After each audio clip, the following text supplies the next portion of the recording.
Ya, yang namanya perang sudah pasti identik ya dengan kerugian karena harus mengeluarkan banyak biaya selama peperangan terjadi.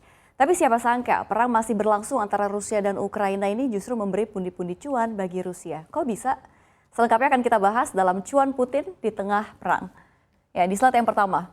Ya, memasuki bulan ke-6 serangan, sebelumnya juga belum ada tanda-tanda deeskalasi gempuran yang dilancarkan kedua belah pihak. Serangan yang bertubi-tubi ini bahkan membuat Rusia dihujani berbagai sanksi dari banyak negara. Tapi sanksi-sanksi ini tidak membuat pundi-pundi uang terhenti mengalir ya ke negeri beruang merah. Rusia justru menang banyak karena mendapatkan keuntungan dari sisi perdagangan. Nggak nanggung-nanggung nih, cuan yang didapat Rusia ini hampir menembus 2.500 triliun rupiah. Nah, kalau kita lihat neraca transaksi berjalan atau current account Rusia ini terus mencetak rekor tertinggi sepanjang masa. Kita lihat di kuartal 2 2022, neraca transaksi berjalan Rusia ini tercatat 70,1 miliar US dollar. Ini lebih tinggi dari rekor di bulan sebelumnya 68,3 miliar dolar Amerika Serikat. Bank Sentral Rusia atau CBR sendiri ini pada awal bulan lalu melaporkan pada periode Januari hingga Juli 2022, ini current account mencapai surplus 166 miliar dolar Amerika Serikat atau setara 2.473 triliun. Ya, menurut CBR, estimasi tersebut masih lebih tinggi dari 3 kali lipat dari periode yang sama tahun 2021 senilai 50 miliar dolar Amerika Serikat. Nah, besarnya surplus current account tersebut ini terjadi akibat impor yang menurun serta ekspor yang melonjak akibat tingginya harga komoditas tinggi. Selain minyak mentah, ada gas alam, ada juga batu bara yang harganya tengah gila-gilaan. Dan Kementerian Ekonomi Rusia di tahun ini memprediksi pendapatan akan ekspor energi ini mencapai 338 miliar dolar Amerika Serikat.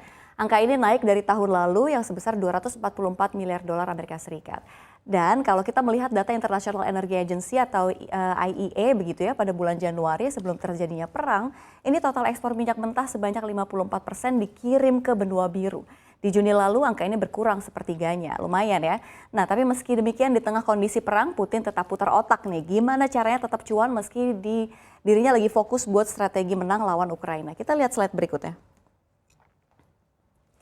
Ya, sejak negara-negara barat memberlakukan sanksi terhadap Moskow atas operasi militer khususnya di Ukraina yang menyebabkan para pembeli minyak Rusia ini menghadapi kesulitan, mulai dari logistik, pengiriman, dan permasalahan di asuransi. Namun Rusia nggak hilang akal.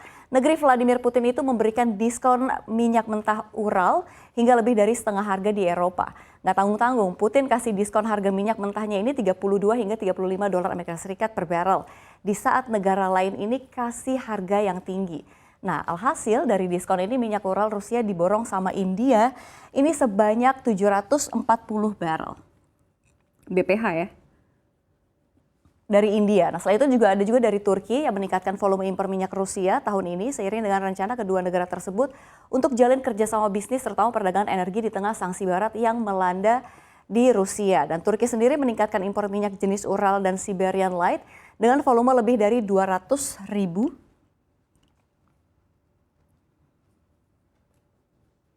BPH. 200 ribu barrel per hari begitu ya sepanjang tahun ini. Ada juga China yang nggak mau menyia-nyiakan diskon dari Putin ini ya untuk menambah pasokan minyaknya dari Rusia. Meski selama ini sejak sebelum perang memang China sudah menjadi pembeli minyak terbesar Rusia. Dan menurut data Administrasi Umum Kepabeanan China ini impor minyak Rusia termasuk pasokan yang dipompa melalui pipa Samudra Pasifik Siberia Timur dan pengiriman melalui laut dari pelabuhan Eropa dan Timur Jauh Rusia ini jumlahnya mencapai 7,15 juta ton. Dari angka ini, tahun ini memang sudah naik sebelumnya dan keberanian langkah Putin untuk obral minyak mentah ini memang membuat kita bertanya-tanya begitu ya sebenarnya berapa sih tingkat produksi dari minyak Rusia dan kita lihat slide berikutnya. Ya, produksi minyak Rusia ini merupakan terbesar ketiga dunia loh setelah Amerika Serikat dan Arab Saudi. Dan berdasarkan data BP Statistical Review 2021, minyak produksi Rusia pada 2022 ini tercatat ini sebesar atau mencapai 10,6 juta barrel per hari. Ini turun 8,7% dari 2019 yang sebesar 11,68 juta BPH. Ya, kalau kita lihat kontribusi produksi minyak dari Rusia ini mencapai 12,1% dari total produksi minyak dunia pada 2020. 2020 begitu ya. Sementara kalau kita lihat produksi minyak dunia pada 2020 ini mencapai 88,39 juta BPH, turun menjadi 6,9 dari 2019 yang sebesar 94,96 juta BPH. Nah, meskipun Rusia menjadi produsen terbesar ketiga dunia nih, namun memang ya, kalau kita lihat konsumsi minyak dari Rusia ini tidak besar begitu ya. Kalau misalkan kita lihat pada 2022 konsumsi minyak Rusia tercatat hanya 3,24 juta BPH, ini turun sekitar 4,6% dari 2019 yang sebesar 3,39 juta BPH. Adapun porsi konsumsi minyak Rusia ini mencapai 3,7% dari total konsumsi minyak dunia pada tahun 2020. Itu artinya konsumsi minyak Rusia hanya sekitar 30% begitu ya dari total produksi minyak nasionalnya begitu ya. Artinya 70% minyak yang diproduksi oleh negara pimpinan Vladimir Putin diekspor ke negara lain. Ya, jika kalau misalkan kita lihat 70% diekspor ke negara lain tidak heran begitu ya. Artinya tentu saja penerimaan negara dari sisi ekspor minyak juga ikut terkerek. Tapi ngaruh nggak sih sebenarnya ke pertumbuhan ekonomi dari Rusia? Kita lihat slide berikutnya. Ya, nyatanya ekonomi Rusia telah berubah drastis setelah serangan ke Ukraina pada 14 Februari lalu. Perang ini memicu sanksi dari negara-negara di dunia sehingga berpotensi melemahkan perekonomiannya. Dan berdasarkan data dari 17 analis yang disurvei oleh Reuters menyatakan ya bahwa ekonomi Rusia diperkirakan menyusut 5%. Ya, di tahun ini dan dari sebelumnya memang sudah diperkirakan terjadi kontraksi 7,1%. Sehingga dengan penurunan output ekonomi yang berturut-turut ini, Rusia sudah jelas ya memenuhi definisi resesi. Ya, namun setidaknya hingga kuartal pertama tahun ini, ekonomi Rusia masih tumbuh positif di 3,5% secara year on year. Meski memang dibandingkan tahun sebelumnya, pertumbuhan tersebut ini melambat. Sebab di kuartal keempat 2021, ekonomi Rusia ini tumbuh 5%.